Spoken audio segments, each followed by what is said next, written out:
অবশেষে Kolkata night Riders দলে Hardik Pandya almost চলে এসেছে। অলমোস্ট ট্রেড হয়ে হার্দিক পান্ডিয়া কলকাতা নাইট রাইডার্স দলে এন্ট্রি নিতে পারে, কারণ শাহরুখ খান বলে দিয়েছে যে কোনো বিদেশি প্লেয়ার আমার টিমে যাতে না খেলে, আমার টিমে যাতে পুরো ইন্ডিয়ান প্লেয়ার খেলতে পারে এবং সমস্ত বড় বড় প্লেয়ার খেলতে পারে ইন্ডিয়া থেকে, যেমন হার্দিক পান্ডিয়া, ঋষভ পান্থ, রাহুল, জয়সওয়াল এরকম বড় বড় প্লেয়ারকে টার্গেট নিয়েছে শাহরুখ খান।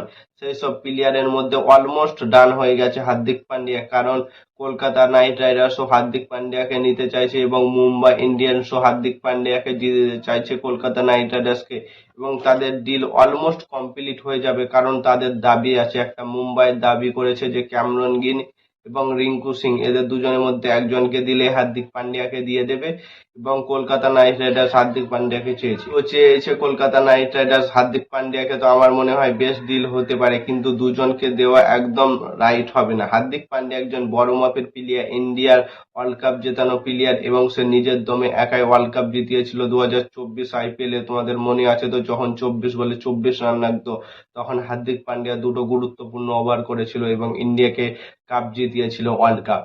সেই অনুযায়ী হার্দিক পান্ডিয়া 2026 আইপিএল এ ফর্ম অথবা তার ক্যাপ্টেন্সিতে মুম্বাই ইন্ডিয়ান্স ঠিকঠাক ভাবে খেলতে পারেনি, এবং কোনো প্লেয়ারই সেই খেলতে পারেনি মুম্বাই ইন্ডিয়ান্সের হার্দিক পান্ডিয়ার ক্যাপ্টেন্সিতে। কিছু করার নেই, কিন্তু হার্দিক পান্ডিয়া বড় মাপের প্লেয়ার, সে একজন পেসার, বল করতে পারে, খুব জোরে বল করতে পারে, এবং সে একটা ব্যাটিং দুর্ধর্ষ মেজাজে ব্যাটিং করতে পারে মিডিল অর্ডারে, এবং ফিনিশারের রোলটা খুব সুন্দরভাবে করতে পারে হার্দিক পান্ডিয়া, এবং সে ক্যাপ্টেন্সি বেস্ট করতে পারে। আমার মনে হয় ক্যাপ্টেন্সি বেস্ট হবে কলকাতার জন্য হার্দিক পান্ডিয়া, কিন্তু ক্যামেরন গ্রিনও সেই অংশে কম নয়। হার্দিক পান্ডিয়া হচ্ছে ইন্ডিয়ার অলরাউন্ডার, বেস্ট অলরাউন্ডার, এবং ক্যামেরন গ্রিন হচ্ছে অস্ট্রেলিয়ার বেস্ট অলরাউন্ডার। দুটো দেশি কেমন প্লেয়ার রাখে ভাবো, সেখানে ক্যামেরন গ্রিনও খুব সুন্দর করে। ক্যামেরন গ্রিনের বয়স খুব জোরে 25 থেকে 26 বছর বয়স হবে, এবং হার্দিক পান্ডিয়ার 33 বছর বয়স। সেই অনুযায়ী তো যদি কলকাতা নাইট রাইডার্স ধরে রাখতে চায়, তাহলে ক্যামেরন গ্রিনকে ধরে রাখা বেস্ট হবে, কিন্তু ক্যাপ্টেনশিপ দরকার কলকাতা নাইট রাইডার্সের, সেই অনুযায়ী হার্দিক পান্ডিয়াকে দরকার। রিঙ্কু সিংকে ট্রেড করা একটা বোকামি হবে, কারণ কলকাতা নাইট রাইডার্স একটা চেনা ফেস হচ্ছে রিঙ্কু সিং, এবং কত ম্যাচ জিতিয়ে দিয়েছে রিঙ্কু সিং কলকাতা নাইট রাইডার্সকে, কলকাতা ম্যানেজমেন্ট ঠিকঠাকই জানে। কিন্তু সেই অনুযায়ী যদি কলকাতা নাইট রাইডার্স ট্রেড করতে যায় ক্যামেরন গ্রিনকে এবং হার্দিক পান্ডিয়াকে দলের মধ্যে এন্ট্রি নিতে যায়, তো সেটা হবে 50-50 হয়ে যাবে, কারণ তাদের দলে ক্যাপ্টেন্সি দরকার, একটা অলরাউন্ডার দরকার, ফিনিশার দরকার, পেস বলার দরকার। সেও দুটো প্লেয়ার কাছে সেই ক্ষমতা আছে, কিন্তু ক্যামেরন গ্রিন অতটা ক্যাপ্টেন্সি করেনি, এবং হার্দিক পান্ডিয়া অনেক জায়গাতে ক্যাপ্টেন্সি করেছে, ইন্ডিয়ার দলেও অলমোস্ট ক্যাপ্টেন, ভয়েস ক্যাপ্টেন ছিল আগে, এবং মুম্বাই ইন্ডিয়ান্সের মতো বড় দলে সে ক্যাপ্টেন্সি করছে।